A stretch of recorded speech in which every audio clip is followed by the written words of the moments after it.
जोहार, जय मूल निवासी। मैं रविंद्रा ने और आप देख रहे हैं एमएन टीवी। यूएपीए कानून क्या है और सरकारें इसका कैसे मिसयूज कर रही है, इसकी आज जानकारी लेंगे। यूएपीए कानून एक्ट एक बार फिर से सुर्खियों में आ गया है। देश के राजनीतिक गलियारों में इस कानून को लेकर अक्सर विवाद सामने आते रहते हैं। जब भी यूएपीए कानून के तहत गिरफ्तारी होती है, देश भर में एक नई बहस छिड़ जाती है। हाल ही में किसान आंदोलन के तहत 26 जनवरी को ट्रैक्टर रैली के दौरान हुई हिंसा और सेलिब्रिटी ट्वीट के विवाद के बाद इस कानून के तहत कुछ गिरफ्तारी की गई है, जिन्हें लेकर देश में जो सियासत है उसमें उबाल आया था। ऐसा एक मामला दर्ज हुआ।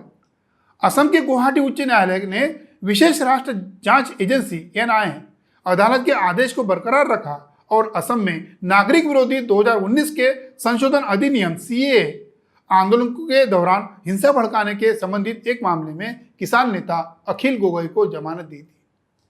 जस्टिस सुमन श्याम और मीर अल्फाज अली के खंडपीठ ने एनआईए द्वारा दायर किए अपील का निपटारा किया। इसमें गोगोई को जमानत देने के विशेष अदालत के आदेश को चुनौती दी गई।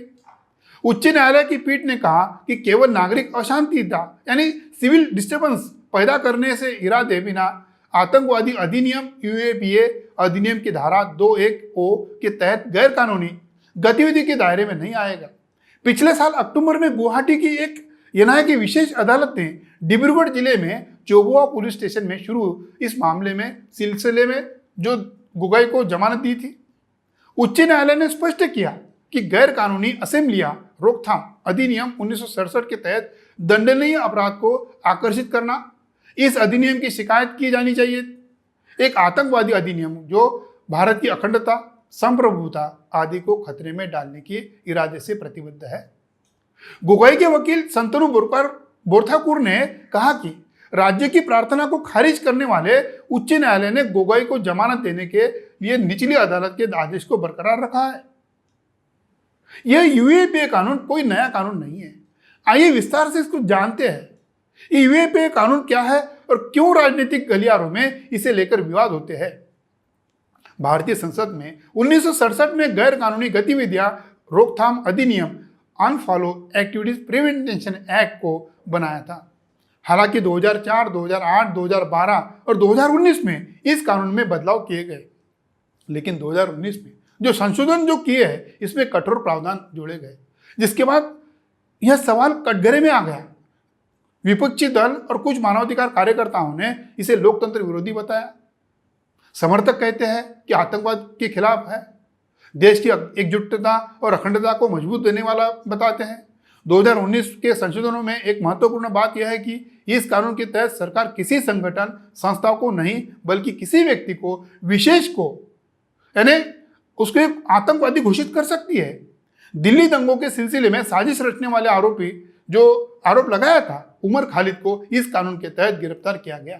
इसी कानून के तहत पहले भी कई मशहूर और सामाजिक हस्तियों को गिरफ्तार किया गया है। एक साल पहले जब यह कानून संसद में पास हो रहा था तब इस पर काफी हल्ला हुआ था। संसद में विरोधी दलों के सांसदों ने कहा था कि संवैधानिक अधिकारों का हनन हो रहा है। यह कानून केंद्र और उसकी जांच एजेंसी नेशनल इन्वेस्टिगेशन एजेंसी को बेपनाह ताकत देता है और इस कानून के बारे में विशेषज्ञों ने कहा कि कुछ संवैधानिक अधिकारों का उल्लंघन कर रहा है। साल 2007 में नक्सली गतिविधियों का आरोप लगाकर मशहूर डॉक्टर और मानवाधिकार कार्यकर्ता विनायक सेन, 2018 में अनुसूचित जातियों को अधिकार देने के लिए काम करने वाले सुधीर धवाले, आदिवासियों के लिए काम करने वाले महेश राउत, मशहूर कवि वरवर राव, इनको गिरफ्तार किया गया। साल 2018 में आदिवासियों के लिए अधिकार देने के लिए संघर्षरत सुधा भारद्वाज, रिसर्च स्कॉलर रोना विल्सन, पत्रकार गौतम नवलखा, इस पर कानून लगाया गया। 2020 में यह कानून तब चर्चा में आया जब जम्मू कश्मीर के पुलिस ने घाटी में सोशल मीडिया का गलत इस्तेमाल करने के जो यूजर्स है उन पर यह यूएपीए एक्ट लगाया गया। दरअसल देश में अघोषित तौर पर फैले हुए आतंकी नेटवर्क की कमर तोड़ने के लिए यह प्रावधान संशोधित किए गए।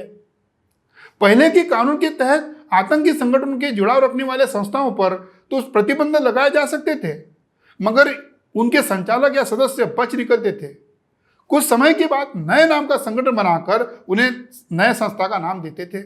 इस खतरे को भांपते 2019 में केंद्र सरकार ने 1967 के बने हुए गैर कानूनी गतिविधियां रोकथाम अधिनियम में कठोर संशोधन किए, जिसके बाद आतंकवादी जो संगठन है उनके उस पर जुड़ाव रखने वाले संस्थाओं के साथ साथ उनके संचालक सदस्य पर प्रतिबंध के दायरे में लाया गया।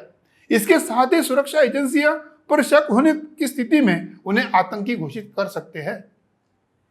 इस कानून का विवाद का मुख्य कारण यह है कि यह जानेंगे क्यों है। हालांकि इस प्रावधान को लेकर बड़ी बहस छिड़ी थी। प्रावधान के अनुसार किसी पर शक होने से उसे आतंकवादी घोषित किया जा सकता है। गौर करने योग्य बात है कि इसके लिए व्यक्ति का किसी आतंकी संगठन से सीधा संबंध दिखाना भी जरूरी नहीं है।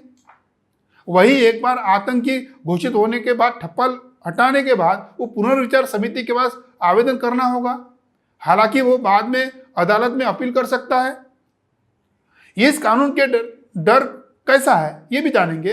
इस कानून को लेकर विपक्षी दल और एक्टिविस्ट हमेशा विरोध करते हैं। उनका डर है कि सरकार इस कानून का इस्तेमाल उन्हें चुप कराने के लिए कर सकती है और कर रही भी है। एक्टिविस्ट जो समूह के लोग कहते हैं कि सरकार इस कानून का नाजायज और मनमाना इस्तेमाल करते हुए संविधान के अनुच्छेद 19(a) के तहत जो अभिव्यक्ति स्वातंत्र्य है, उसका अधिकार है, उसका हनन कर रही है। उन्हें चिंता है कि उसका इस्तेमाल असली आतंकवादियों के साथ साथ सरकार की नीतियों के विरोधी लेखकों, अभियुक्तों के वकील और मानवाधिकार कार्यकर्ताओं पर निरंतर किया जा रहा है। सरकारी दुरुपयोग की चिंता जो है क्या है? यूएपीए कानून के तहत दर्ज किए कई मामले हैं जो है संदिग्ध अभियुक्तों के गिरफ्तारी के वक्त पर भेदभाव का आरोप लगाया गया। बात चाहे संशोधित नागरिकता कानून को लेकर दिल्ली में हुए दंगों की हो, या जम्मू कश्मीर में या किसान आंदोलन के दौरान ट्रैक्टर रैली के नाम पर हुई हिंसा की हो, इस पर संशोधन कानून से हुई गिरफ्तारी पर सियासी कार्रवाई पर सवाल उठ रहे हैं। ये कठोर प्रावधान क्या है इसमें? यूएपीए कानून के सेक्शन 43D(2) के तहत पुलिस हिरासत के समय 2 गुना तक बढ़ा सकती है। इसके तहत 30 दिन की पुलिस हिरासत मिल सकती है। वही न्यायिक हिरासत 90 दिन तक हो सकती है, जबकि अन्य कानून के तहत हिरासत केवल 60 दिनों तक होती है।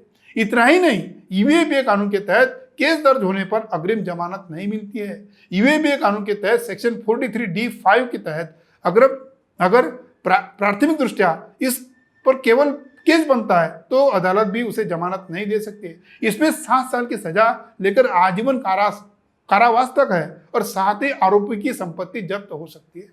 लोकसभा में गृह मंत्रालय द्वारा प्रदान किए गए कुछ आंकड़े हैं। 2015 के आंकड़ों की तुलना में 2019 के आतंक विरोधी कानून के यूएपीए के तहत गिरफ्तार किए गए लोगों की संख्या में 72% से अधिक वृद्धि हो गई है। 2019 में देशभर दर्ज किए 1226 मामलों में यूएपीए के तहत 1948 लोगों को गिरफ्तार किया गया। 2015 से 2018 में दर्ज किए गए जो मामले हैं, जो 1897 में 922, 901, 1182 है, और जो गिरफ्तार किए गए हैं 1128, 1999, 1524, 14 से 21, और ऐसे जो आंकड़े हैं मणिपुर में 306, तमिलनाडु में 270, जम्मू कश्मीर में 255, असम में 87। एक ही वर्ष में यूपीए के तहत अधिक गिरफ्तारी जो हुई है, जो उत्तर प्रदेश में 498, मणिपुर में 386, तमिलनाडु में 308, जम्मू कश्मीर में 227, झारखंड में 202। केंद्रीय गृह राज्य मंत्री किशन रेड्डी जी ने लोकसभा में एक लिखित जवाब में कहा, यूएपीए जो तहत मामलों की जांच राज्य पुलिस और राज्य जांच एजेंसी एनआई द्वारा की जाती है। जहां तक एनआई का सवाल है, अब तक देश भर में 48 विशेष अदालतों का गठन आतंकवाद से संबंधित मामलों की त्वरित सुनवाई के लिए किया जाता है। इससे पहले सरकार द्वारा लोकसभा में दिए गए जवाब में पता चलता है 2016 से 2019 के बीच यूएपीए के तहत दर्ज किए जो मामले हैं, केवल 2.2% मामले अदालत द्वारा सजा देकर समाप्त किए। इसका मतलब 98% केसेस यूएपीए का जो दुरुपयोग किया गया, यह केवल भाजपा शासित राज्यों में नहीं, पहले जो आंकड़े जारी किए गए तमिलनाडु, झारखंड, मणिपुर, जो गैर भाजपा राज्यों ने भी यही काम किया। ऐसा ही मामला एनएसए नेशनल सिक्योरिटी एक्ट के तहत उत्तर प्रदेश सरकार को इलाहाबाद हाईकोर्ट ने फटकार लगाई और 120 एनएसए केसेस में 94 केसेस निरस्त किए। एक अलग उत्तर में किशन रेड्डी ने गृह मंत्री जो है संसद में कहा था, अनुच्छेद 370 के निरस्त करने के बाद जम्मू कश्मीर में आतंकवादी घटनाओं की संख्या उल्लेखनीय वृद्धि हुई है। उपलब्ध कराए गए आंकड़ों के पता चलता है कि जम्मू कश्मीर में 244 आतंकवादी घटनाएं हुई। 2020 में 2021 आतंकवादी मारे गए, जबकि 2019 में क्रमश 594, 157 थी। इस साल 28 फरवरी तक 15 घटनाएं हुई, 8 आतंकवादी मारे गए। सरकार 42 संगठनों के आतंकवादी घोषित किए गए। और यूएपीए की पहले अनुसूची में नाम सूचीबद्ध किए गए। मंत्री ने यह कहा था कि भारत में आतंकवाद को सीमा के पार से प्रायोजित किया गया है। नतीजन देश में राष्ट्रवाद के नाम पर कभी भी किसी को यूएपीए के तहत केसेस कर सकते हैं। चाहे आपकी पुश्तैनी जमीन को सुरक्षित करने के लिए कृषि सुधार बिल का विरोध कर रहे हो, आप अपनी नागरिकता साबित करने नहीं पा रहे हो, तो आप नागरिकत्व का अधिकार मांगते हो, तो जरूर आप पर आतंकवादी नक्सली घोषित हो सकते हो, ताकि आपका ब्राह्मणी व्यवस्था के विरोध का विद्रोह खत्म किया जाए, क्योंकि देश बदल रहा है। आज के लिए इतना ही। देखते रहिए एमएन टीवी। दर्शकों को धन्यवाद।